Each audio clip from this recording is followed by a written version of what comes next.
Bienvenue sur Analyse du Monde, la chaîne dissidente qui donne des informations peu connues et multithématiques.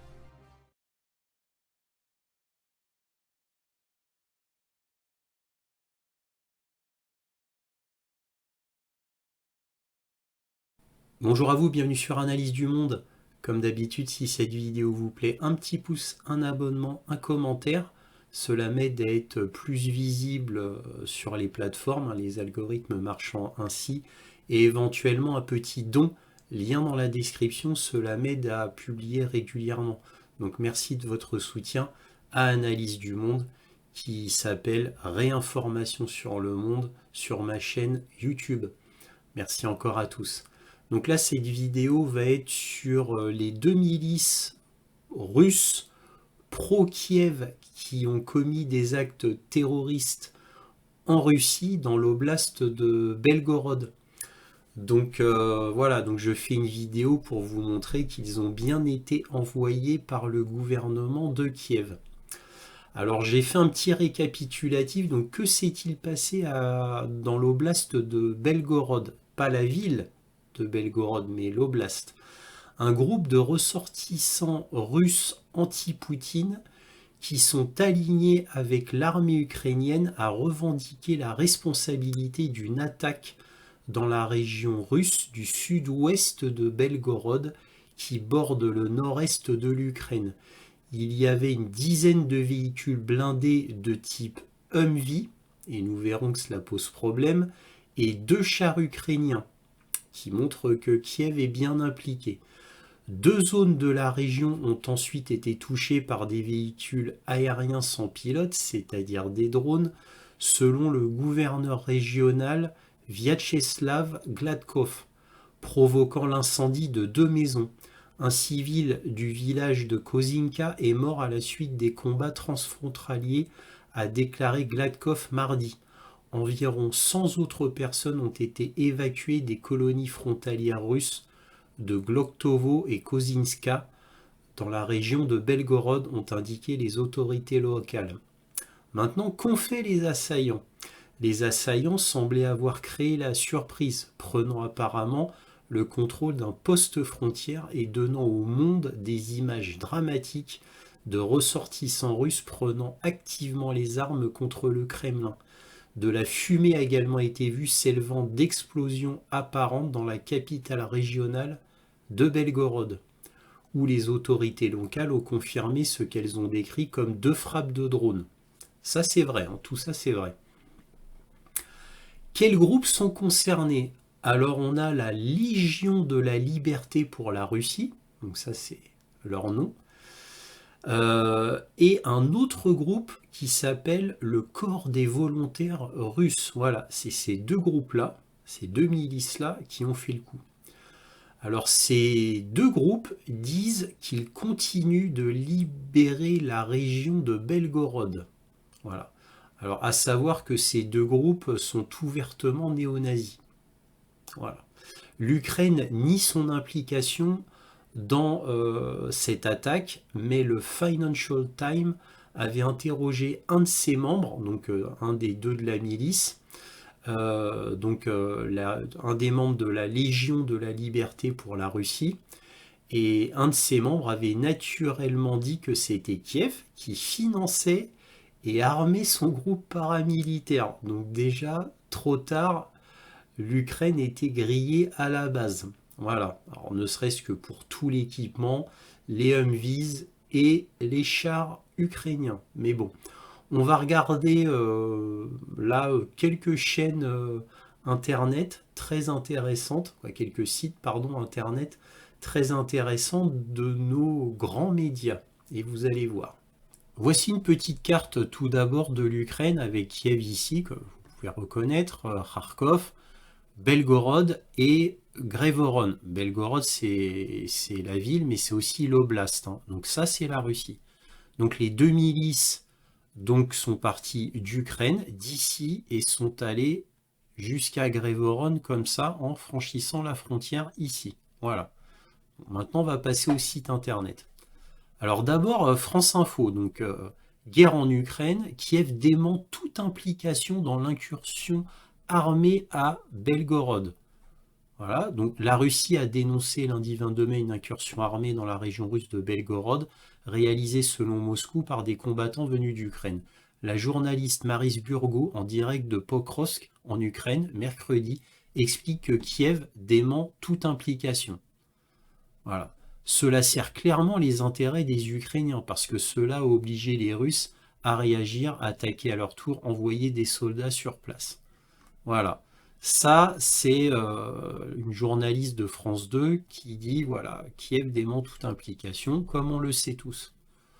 Ensuite, dans Yahoo News, on a explosion dans l'oblast de Belgorod, le corps des volontaires russes, ça c'est le nom d'une des deux milices, et la Légion de la liberté de la Russie, la deuxième milice, exhortent à ne pas résister. Alors, c'est pas marqué, ils exhortent la population russe de l'oblast de Belgorod à ne pas résister. Voilà, très exactement. Et là, vous pouvez voir, donc ça c'est un de leurs soldats avec le brassard jaune. Et là, vous voyez un MV et avec leur symbole, qui est une croix, comme vous pouvez le voir. Retenez bien ça, parce que ça va être utile plus tard.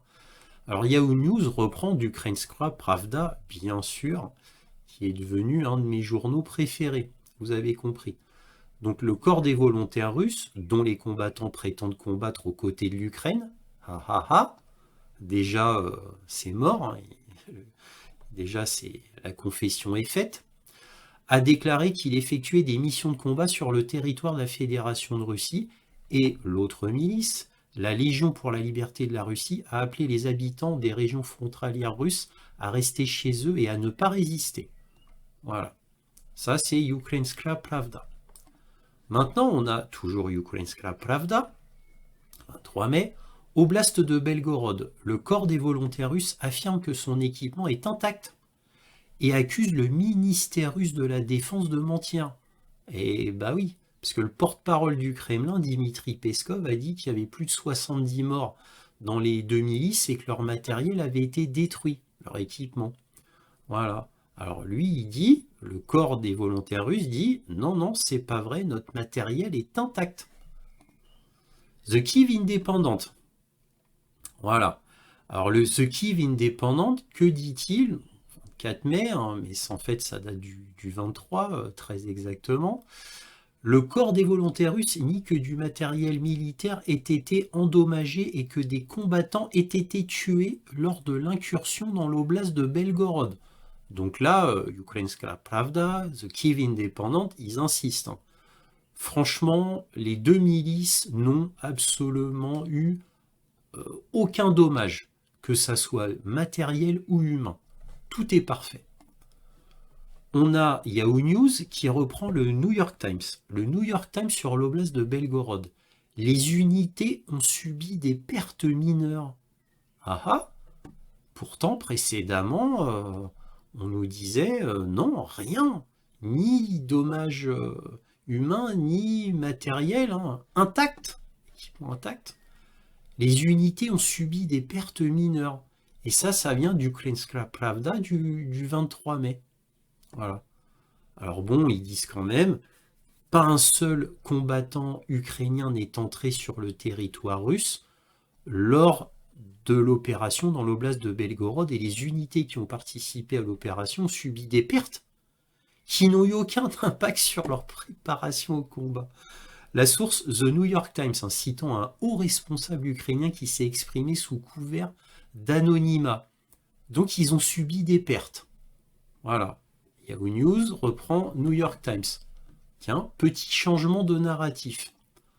Ensuite, toujours Yahoo News, qui reprend Ukrainska Pravda, des combattants volontaires russes pro-ukrainiens se sont probablement retirés à la frontière dans l'oblast de Belgorod, et ça c'est dit par l'ISW, pardon, qui est l'Institut des études de la guerre. Vous vous souvenez, cet institut qui a été créé par le département de la défense américain pour faire une propagande dans les médias afin que les médias ne disent pas de bêtises. Vous voyez? Donc, regardez bien ce véhicule militaire Et vous notez toujours cette croix, hein. D'accord? C'est important. Voilà, donc l'Institut américain pour l'étude de la guerre a suggéré que les combattants du corps des volontaires russes et de la Légion de la liberté de la Russie se sont probablement retirés plus près de la frontière avec l'Ukraine après l'affrontement avec les troupes russes dans l'oblast de Belgorod en Russie, sachant que ça a duré 2 jours, hein. Voilà, ensuite on a quoi? On a Watson, qui est un grand site qui remet un peu les choses au clair, hein, très indépendant. On a Watson qui dit, donc au 24 mai, hein, incursion en Russie, les milices anti-Poutine utilisent des blindés américains. Tiens, tiens, au moins 5 véhicules militaires de fabrication américaine ont été utilisés lors de l'incursion menée en Russie ces derniers jours par 2 milices pro-ukrainiennes selon plusieurs images, ce qui contredit les instructions de Washington. On ne sait pas si l'incursion des combattants russes dans la région frontalière de Belgorod est encore en cours. Mardi, le Kremlin a affirmé que les formations nationalistes ukrainiennes avaient été bloquées et anéanties. La Légion pour la liberté de la Russie, l'un des 2 groupes ayant revendiqué l'attaque, déclarait pourtant qu'elle continuait à libérer la région. Tiens, tiens, il est probable que les forces russes aient repoussé les attaquants au moins jusqu'à Kozinka, une localité frontalière, donc vraiment à la frontière russo-ukrainienne, qu'ils avaient affirmé capturé lundi, et peut-être même hors du territoire russe, commente le centre de réflexion américain Institute for the Study of War, c'est ISW, hein, le fameux institut qui est repris dans tous nos médias occidentaux. Voilà. Donc, indépendamment de son issue, l'opération soulève de nombreuses questions. Tout d'abord, au niveau des équipements utilisés pendant l'incursion. Lundi, les combattants pro-ukrainiens ont pénétré dans le territoire russe avec 2 chars et une dizaine de blindés. Tiens, tiens, tiens. Selon plusieurs images ayant fait surface ces dernières heures, il s'agissait en partie de véhicules de fabrication américaine que Washington avait livrés à Kiev dans le cadre de son programme d'aide militaire. Ainsi, selon le blog spécialisé Oryx, qui est un très gros blog, les forces russes ont capturé au moins 5 engins américains, 2 internationales Max Pro et 3 Humvee. Et là, on voit les images. Là, on peut voir effectivement que ce sont des Humvee, hein, c'est-à-dire des véhicules blindés militaires américains, très clairement.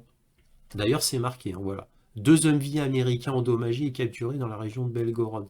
Comme le fait remarquer The War Zone, qui est un énorme site d'information, cela pose 3 importants problèmes. Les équipements américains sont censés être utilisés uniquement par l'armée ukrainienne à l'intérieur des frontières nationales et à des fins défensives seulement, exactement l'opposé de ce qui s'est produit ces derniers jours. L'opération a été menée par 2 groupes de combattants russes opposés à Vladimir Poutine, la Légion pour la liberté de la Russie et le corps volontaire russe. Ces 2 unités ne font pas partie de l'armée ukrainienne. Et Kiev a bien souligné n'avoir aucun lien direct avec l'attaque. Bah oui, parce que s'ils disaient qu'ils avaient un lien avec l'attaque, ça poserait problème. Ça voudrait dire qu'ils aient donné du matériel américain à des non-ukrainiens. Et là c'est un gros problème. Le fait que la 2e formation soit composée par des éléments ouvertement néo-nazis pourrait rendre la situation encore plus délicate. Le général Pat Ryder, principal porte-parole du Pentagone, a tenu à clarifier les choses devant la presse mardi. Le gouvernement américain n'a approuvé aucun transfert d'équipement à des organisations paramilitaires extérieures aux forces armées ukrainiennes. Là, ils se dédouanent, c'est pour dire écoutez, c'est pas nous qui avons fourni les Humvee, hein, c'est Kiev. Hein. Ryder a souligné que l'aide fournie à l'Ukraine doit être utilisée à l'intérieur du pays dans le cadre des efforts qu'elle déploie pour défendre sa souveraineté. Et oui, parce que sinon, les Américains deviennent belligérants de manière officielle.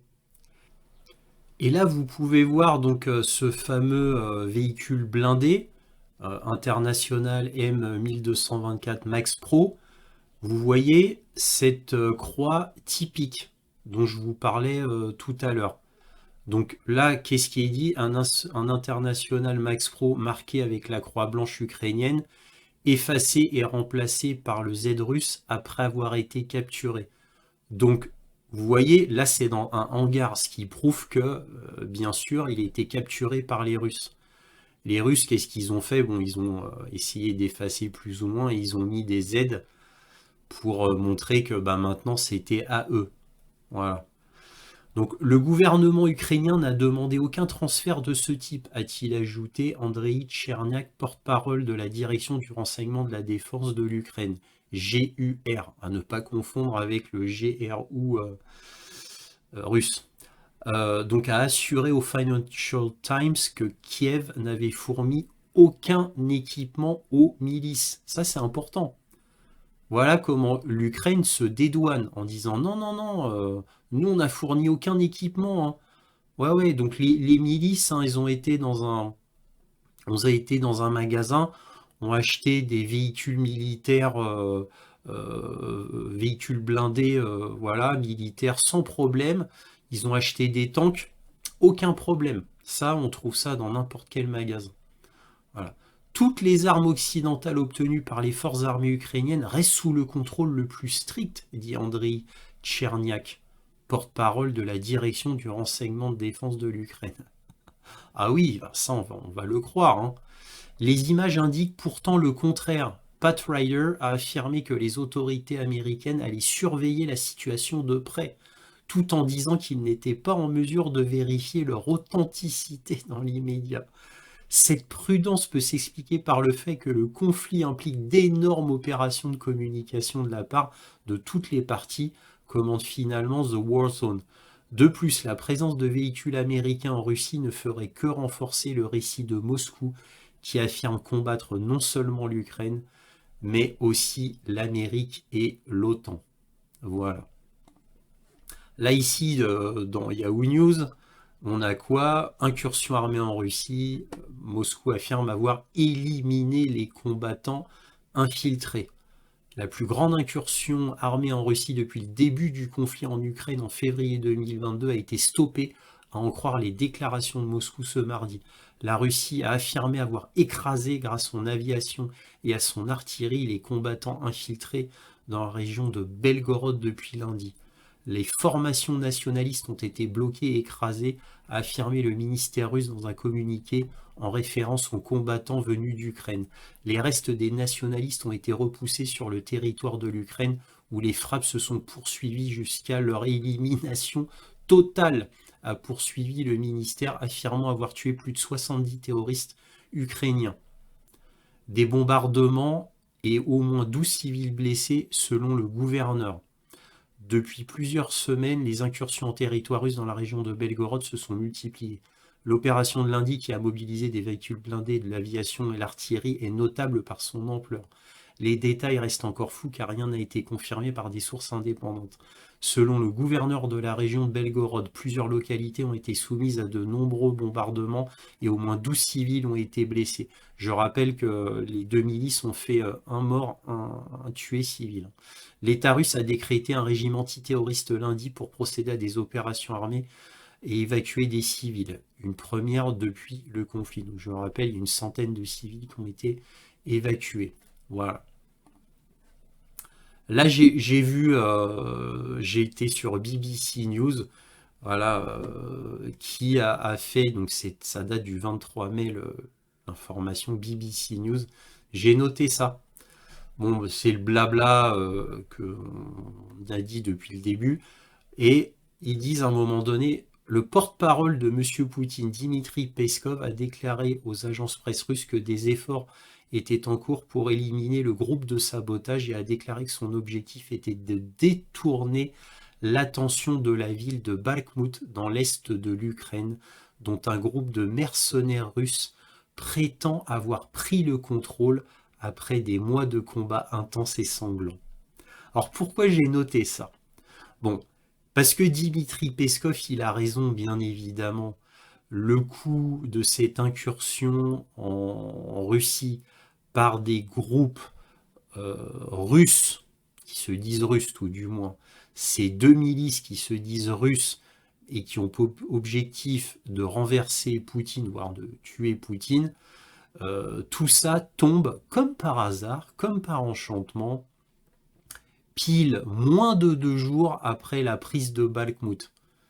Donc c'est pour ça que Dimitri Peskov dit, bon attendez, évidemment tout ça c'est pour détourner l'attention afin qu'on ne s'apitoie pas trop sur le sort des Ukrainiens à Bakhmout, qu'on ne parle plus trop de Bakhmout, afin de détourner les médias internationaux de cette ville martyre, maudite, et qui est le symbole de l'humiliation et de la défaite de l'Ukraine. Il fallait absolument détourner l'attention internationale de Bakhmout afin que les médias soient plutôt fixés là sur Belgorod.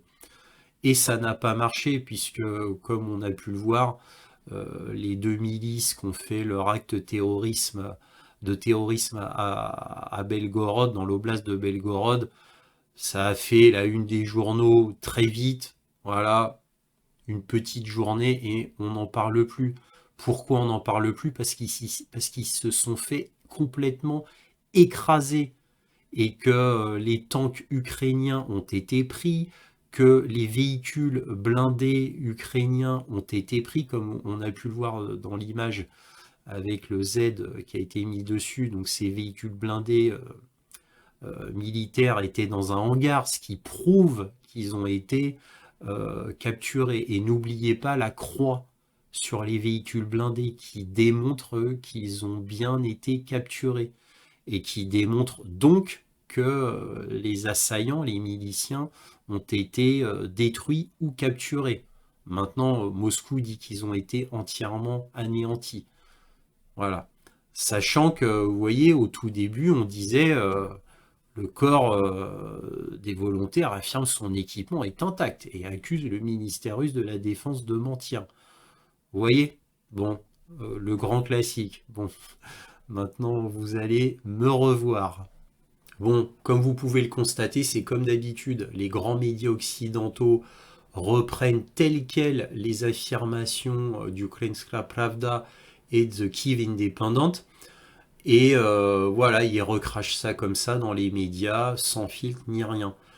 On a une petite quand même note discordante avec le New York Times, parce que le New York Times est tellement prestigieux, ils sont quand même obligés de temps en temps de balancer quelques petites boulettes puantes comme ça, quoi, vis-à-vis de l'Ukraine, tout du moins.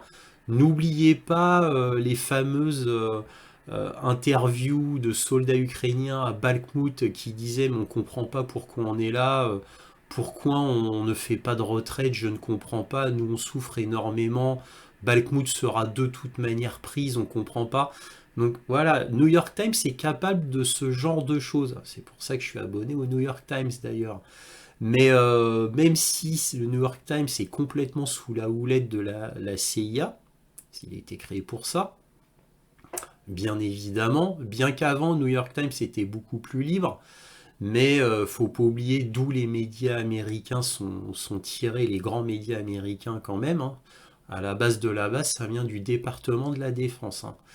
Voilà. Bon, bref, donc le New York Times balance quelques petites boulettes, bon, très timides, mais tous les autres grands médias occidentaux, eux, ils disent voilà, ils balancent tout ce que disent les Ukrainiens.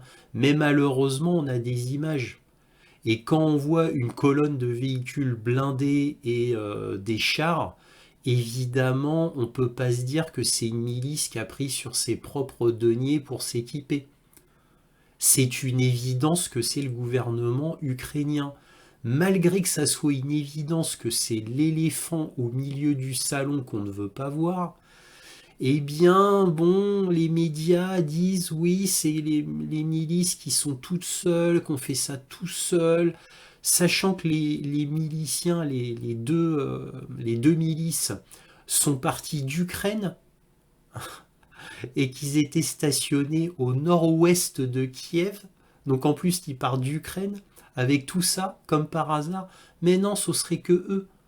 C'est une milice russe, donc de Russes, venant à la base de Russie, qui serait entièrement équipée en Russie, ensuite serait allé à Kiev, et ensuite de Kiev serait parti faire leur acte terroriste en Russie, dans l'oblast de Belgorod. Mais qui va croire ça? Et le pire, c'est que les grands médias occidentaux balancent ça tel quel, en pensant qu'on est tellement stupide, tellement hypnotisé par la propagande qu'on va tout gober. Voilà, mais c'est très délicat pour les médias occidentaux parce que ces deux milices sont des milices néo-nazis. Alors évidemment, on dit non, il n'y en a qu'une seule. L'autre, non, non, l'autre, elle est très bien. L'autre, elle est très bien. Elle a été constituée par un ex-député russe de la Douma. Donc elle est très bien. Non, non, non, pas de souci. Évidemment, ils n'ont pas regardé la biographie de cette milice russe, de ce député. Mais bon, c'est pas grave. Donc c'est uniquement l'autre. Alors tout va bien. C'est qu'une seule milice sur les deux qui est néo-nazie. Voilà, donc ils sont très mal, très très mal, parce que évidemment, s'acoquiner avec des milices néo-nazis. Alors évidemment, vous allez me dire, il y a le bataillon Azov, le secteur droit, la faction Stepan Bandera qui est ouvertement néo-nazi et montrait des drapeaux nazis, hein, pas néo-nazis mais vraiment nazis, lors de grands défilés à Kiev pendant des années. Pendant des années, même après 2014. Et ça avait été filmé par France 2 et la BBC à l'époque. C'est sur YouTube. Voilà. Mais bon, vous voyez, ça sent le soufre tout ça. Voilà, donc c'est le côté ridicule, encore une fois, de la désinformation qui nous prennent vraiment pour des abrutis de première. Mais alors vraiment, ils vont vraiment loin quand même, hein. Mais bon, comme d'habitude, vous allez me dire, ils peuvent de moins en moins cacher ces faits-là, de toute manière, parce que c'est tellement gros. Enfin, bon, allez, j'arrête là. Si cette vidéo vous a plu, un petit pouce, un abonnement, un commentaire, et éventuellement un petit don, lien dans la description. Et n'oubliez pas de vérifier votre abonnement et de cliquer sur la petite cloche. Merci beaucoup de votre soutien à Analyse du Monde et Réinformation sur le monde. Et toujours, soyez curieux.